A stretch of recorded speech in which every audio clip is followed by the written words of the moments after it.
यही देख करके बार बार आपको समझाया जाता है, ए भाई चूक मत करो। किसी से वैर थोड़ी है, द्वेष थोड़ी है। कोई संत यदि आपसे बात करता है तो आपके ऊपर कृपा नहीं, क्यों बात करेगा? क्या लेना है? आपको लगता है हमारे द्वारा कुछ चलता है, हम कुछ हैं? नहीं नहीं, भ्रम मत करिए, कोई भ्रम मत करिए।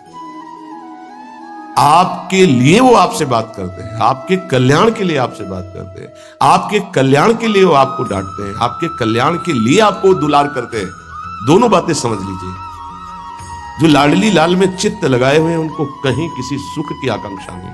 सच्चाई से समझ लीजिए, अगर वो सुख का कहीं खेल खेलते तुम्हें नजर आ रहे हैं, वो तुम्हारे लिए। तुम्हें दुलार कर रहे हैं, निकल चलो। तुम्हें डांट रहे हैं, निकल चलो। तुम्हें प्यार कर रहे हैं, निकल चलो।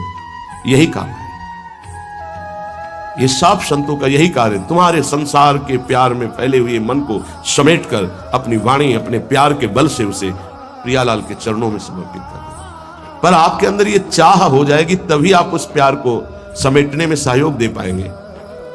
मुझे अब इस ब्रह्मा के रचे हुए माया से मुक्त होना है। पर आप तो इन खिलौनों में राजी हैं, और जब इन खिलौनों से मन को हटाने की बात कही जाती है तो आपको बुरा लगता है। आपसे जिससे कहा जाता है कि अब आप ऐसे रहिए, मनो चिन्हारो नाय, तो आपको लगता है कि हमारे संबंधों में प्रहार कर रहे हैं। तुम्हारे संबंध जितने हैं इनका प्रहार पहले हो चुका है काल के द्वारा, तुम इनको नहीं रोक पाओगे। काल पहले ही काट चुका है सारे संबंध। बस तुम संबंध का राग लेकर के यहां से जाओगे, दुर्गति हो जाएगी। जो आसक्ति संसार के संबंधों में है, वही आसक्ति जब संत महापुरुषों से हो जाती तो मोक्ष का खुला हुआ द्वार ये भगवान कपिल ने दिया। आप अपना अधिकार अपने में मत रखिए, गुरुजनों को दे दीजिए। अब हमारे जीवन की बागडोर आपके हाथ में है, आप जिस दिशा में चाहें ले चलें। हमारा केवल आपकी आज्ञा पालन करना कर्तव्य। तो कह रहे कदापि चिन्मयादुपरि चेत स्पृहारोहणे। यदि तुम्हें इस चेतन अचेतन जगत से मुक्त होने की इच्छा जागृत हो गई है तो पहला, स्नेह का संबंध किसी से मत रखिए। स्नेह का संबंध केवल प्रियालाल से रखिए। वही स्नेह जो माता में, जो पिता में, जो भाई में, जो बंधु में, पत्नी में, पुत्र में, वही स्नेह प्रियालाल को चाहिए। आप और सब कुछ दो, भगवत प्राप्ति नहीं होगी। ये स्नेह दे दो तो भगवत प्राप्ति पक्की हो जाएगी। आप जब तक एक बार समस्त संबंधों के स्नेह को बटोर कर प्रियालाल के चरणों में समर्पित नहीं कर देते, तब तक आपको लगेगा, वाणी से बोलोगे कि सब भगवत भाव से, लेकिन पूरा राग यही है, ये हमारे अमुक है, हमारे अमुक है। इसलिए इस रहस्य को समझो, पहले हटो। फिर जब वो राग अनुराग में बदल जाता है तो फिर पूरे विश्व से प्यार करो, कोई फर्क नहीं पड़ेगा। सब जीवन सुख प्रीति रीति निवाहत आपनी, क्योंकि रीति जानता है। हमारी रीति श्यामा श्याम के संबंध से ही सबको मानना। एकांत की रति विधान करो, शब्दों को समझिए। एकांत की रति विधान करो, अर्थात हमारे हृदय देश में केवल इष्ट और गुरुदेव के सिवा किसी से प्रीति नहीं। और बहुत इस बात से हम कमजोर हैं, जो आपके अरे एक हिरण के बच्चा के संबंध ने एक जन्म नष्ट कर दिया, फिर और किसकी बात करें। इसलिए एकांत की रति विधान करो। एकांत की आपकी रति हो चुकी है, इसका परिचय आपके सामने भारी विपत्ति आई, मन केवल श्री जी में, भारी संपत्ति सुख संपदा केवल श्री जी में मन, यह है एकांत की रति। अब उसको कोई विचलित नहीं कर सकता। जहां विषयी जन रहते हैं, विषयी जन संभाषण करते हैं, उस स्थान में, उस भीड़ में, उन लोगों के बीच में अरुचि हो जाना। रतिम मदन मोहने विदधताम तदेकांतिकीम। एकांत की भक्ति, विरति, जन समुदाय, प्रपंच भाषण करने वाले, इनसे संबंध है। ना संतु जनतापने प्रतिवसंतु वृंदावने। केवल विषय प्रपंच की वार्ता करने वाले, तापने, हृदय में ताप पैदा हो उनके संग नहीं, उनके संग कोई भी हो। प्रिया प्रीतम से तुम्हें मतलब नहीं, उनकी चर्चा से मतलब नहीं, उनके संबंध से मतलब नहीं, तो हमारा आपसे क्या संबंध। देखो, जगत के संबंध प्रियता दिखा करके भोग सामग्री दे सकते हैं, धन दे सकते हैं, व्यवस्था दे सकते हैं, पर प्रियालाल की प्रीति नहीं। पूज्य श्री रघुनाथ दास गोस्वामी जी जब अपने गृह का त्याग करके महाप्रभु चैतन्य देव की शरण में गए, 2-3 दिन जो महाप्रभु को भिक्षा आती थी उसी से महाप्रभु दे देते। उनको लगा कि नहीं, जीवन जब महाप्रभु को समर्पित है तो हमको जीने का ढंग सीखना चाहिए। कैसे हम विरक्त होकर के जिए। इतने में घर से भेजे हुए बहुत से सेवक, रुपया, सामग्री, रसोईया सब आ गया, क्योंकि बहुत बड़े धनी थे उनके पिताजी और पिता के भाई दोनों के बीच में एक लाडले पुत्र थे। अब सुंदर सुंदर पकवान, भोग सामग्री घर के भेजे हुए रसोइये सब बनाते। प्रभु को भोग लगता महाप्रभु चैतन्य देव को। फिर विचार किया, क्या ये माता पिता के द्वारा दी हुई सुविधा वैराग्य में कलंक नहीं है? मेरा जीवन प्रभु के लिए, क्या मैं प्रभु आश्रित नहीं जी सकता? जब विरक्त हो गया तो माता पिता के द्वारा दी हुई भोग सामग्री से जीना निषेध है। प्रवृत्ति और निवृत्ति दो मार्ग हैं। प्रवृत्ति मार्ग में स्वयं अधिकार हो जाता है पुत्र और पुत्री का माता पिता की संपत्ति पर। निवृत्ति मार्ग में नहीं, स्वीकृत नहीं है। निवृत्ति मार्ग में स्वीकृत नहीं। जिसने इस स्वीकृति को स्वीकार किया वो कच्चा ही बना रहता है पूरे जीवन, पक्का वो कच्चा बना रहता है। ये दृढ़ बात समझ लीजिए। आज तक इतिहास है विरक्तों का। निवृत्ति मार्ग पर अगर वैराग्य ले लिया, चाहे कोई भी हो, किसी भी मार्ग का।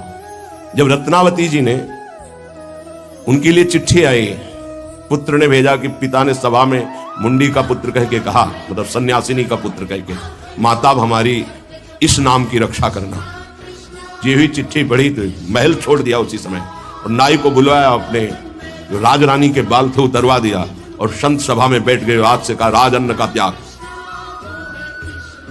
अब ग्राम नगर के द्वारा दी हुई भिक्षा के द्वारा भरण पोषण होगा, इस राजा के द्वारा दिए हुए नहीं। और पति थे माधव सिंह। जब ये बात सुनी तो उनको भयंकर क्रोध हुआ। मेरे सामने मेरी पत्नी, मेरा इस तरह का अपमान, मारने का प्रयास किया, निष्फल है। अंततो गत्वा, चरणों में हाथ रख के माथा रखा है, पढ़ के चरित्र देख लेना। नहीं इनके महल में रहूंगी, नहीं इनका भोजन पाऊंगी। विरक्त होकर के माता पिता के द्वारा भरण पोषण होना एक बार एक भिक्षा के लिए तो अनुमति है, इसके अलावा नहीं। आप चरित्रों को पढ़ के देख, सिद्धांत से नहीं चलोगे तो 4 दिन बाद फिर उसी में आ जाओगे। जब हम विरक्त हो गए, पूरे विश्व का भरण पोषण प्रभु करते, तो मेरा नहीं करेंगे क्या? आज अगर कोई जुड़ा है तो वैराग्य और भगवत प्राप्ति के लिए जुड़ा है। हमारा संबंध संसारिक नहीं, भागवतिक। जिस मार्ग में हम हैं उस मार्ग में। रघुनाथ दास गोस्वामी को 2-4 दिन हुए, फिर अंदर आग लग गई। नहीं, पिता के द्वारा दिए हुए वैभव को नहीं भोगना, वापस। अब कैसे जिए? जहां सिंहपौर पर जगन्नाथ जी के सब भिक्षुक खड़े होते थे, उन्हीं के बीच में खड़े हो गए।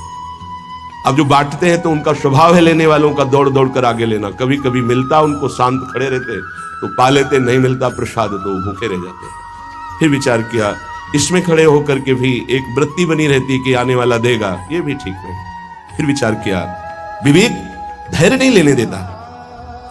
यार हम यहाँ कोई सेवा तो करते नहीं, क्योंकि भरपेट अन्न पाने का जिस क्षेत्र में अधिकार है तो वहां सेवा करना जरूरी। चाहे पोछा लगा दो, चाहे पत्तल फेंक दो, कोई सेवा वहां करनी चाहिए, तभी आपका वैराग्य सुरक्षित रहेगा, नहीं तो फिर ठीक नहीं है। वहां अन्य क्षेत्र में भी छोड़ दिया भोजन।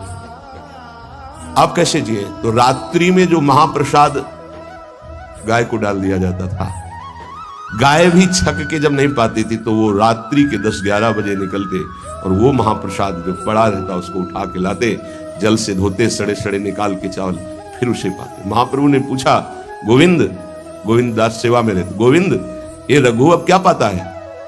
बोले प्रभु बहुत वैराग्य से बताया। तो उनका, अच्छा ऐसा अमृत अकेले अकेले पाता है, हमको कभी निमंत्रण नहीं दिया, अब हम चुपके से छीन के पाएंगे। महाप्रभु चले, कटोरे पे इतने से चावल सही निकाल कर पानने में लगे थे, पीछे से महाप्रभु गए से लिया। अरे प्रभु आपने, उनका इतना स्वादिष्ट अमृत पाता है और मेरे को कभी निमंत्रण नहीं दिया। निहाल उनके लिए आया, सोवत हूँ रसना रटे राधा कृष्ण सुनाम। वो जब सोते थे तो उनकी जबान से राधा कृष्ण राधा कृष्ण राधा कृष्ण। ये इस मार्ग के प्रति निवृत्ति मार्ग और प्रवृत्ति मार्ग में अंतर है। आप लोग इस बात को समझें। निवृत्ति मार्ग श्री जी के भरोसे का है, आप विश्वास कीजिए। जब इष्ट के भरोसे में है तो जिनकी पलक झपकते अनंत ब्रह्मांड रचना हो जाती है, उनके लिए कोई ये बड़ी बात हो गई क्या? ये कोई बड़ी बात है उनके लिए? हम उनका भरोसा त्याग करके निवृत्ति मार्ग के होकर के और परिवार के द्वारा भरण पोषण हमारा हो, भाई ये तो नहीं समझ में आता। राधे राधे मित्रों, तो स्वागत है आपका हमारे इस वीडियो में। तो दोस्तों आज हम पढ़ने जा रहे हैं भीष्म साहनी जी की कहानी और इनका जीवन परिचय और ये क्या क्या अपने जीवन में किए थे, चलिए ये देखते हैं।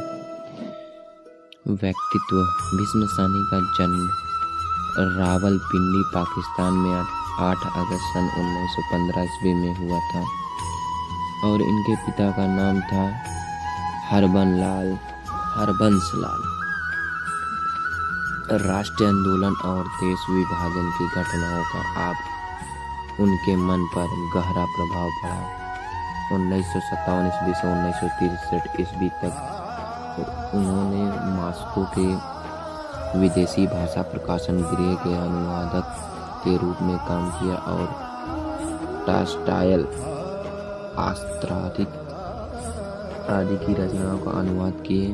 दिल्ली कॉलेज में अंग्रेजी के वरिष्ठ प्रवक्ता के पद पर भी साहनी जी के कार्य किया। 88 वर्ष की उम्र में 11 जुलाई सन 2003 ईस्वी को इस कथा लेखक का निधन हो गया। कृतित्व।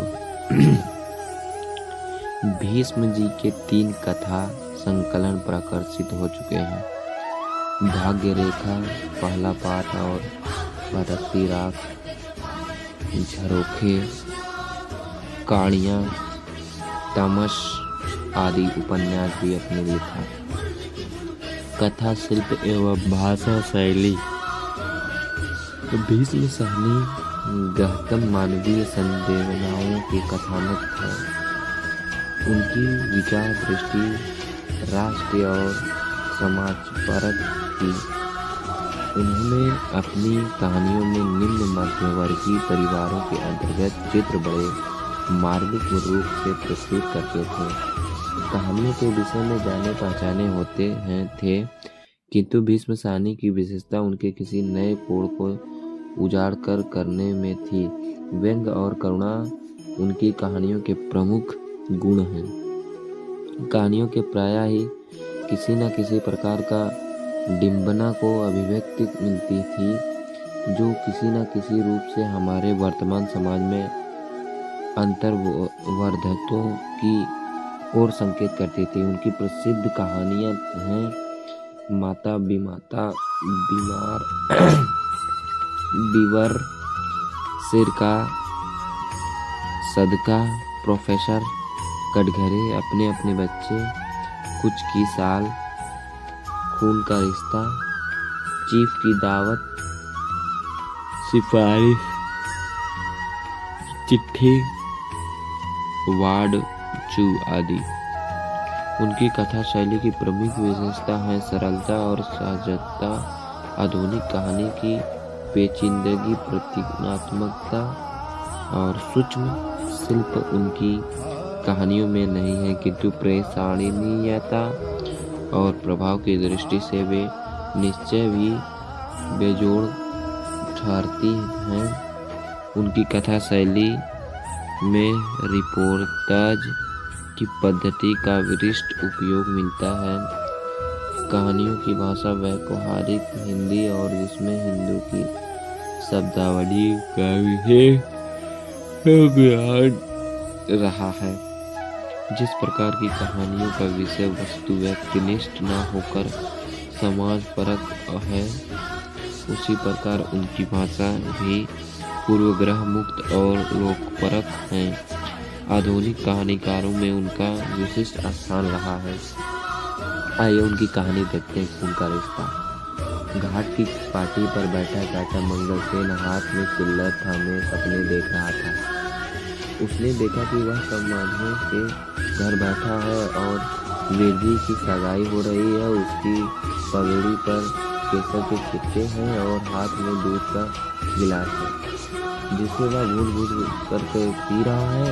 दूध पीते हुए भी बादाम की गिरी मुंह में जाती है। कभी पीते कि बाबूजी पास खड़े समितियों के उसका परिचय कराया, और यह मेरा चाचाजाद छोटा भाई है मंगल सेन। समधी मंगल सेन के चारों ओर घूम रहे हैं। इसमें से एक झुककर बड़े आग्रह से पूछता है कि और दूध लाऊं चाचा जी, थोड़ा सा और। अच्छा ले आओ। आधा गिलास मंगल सेन कहता है और तर्जनी से गिलास के तल से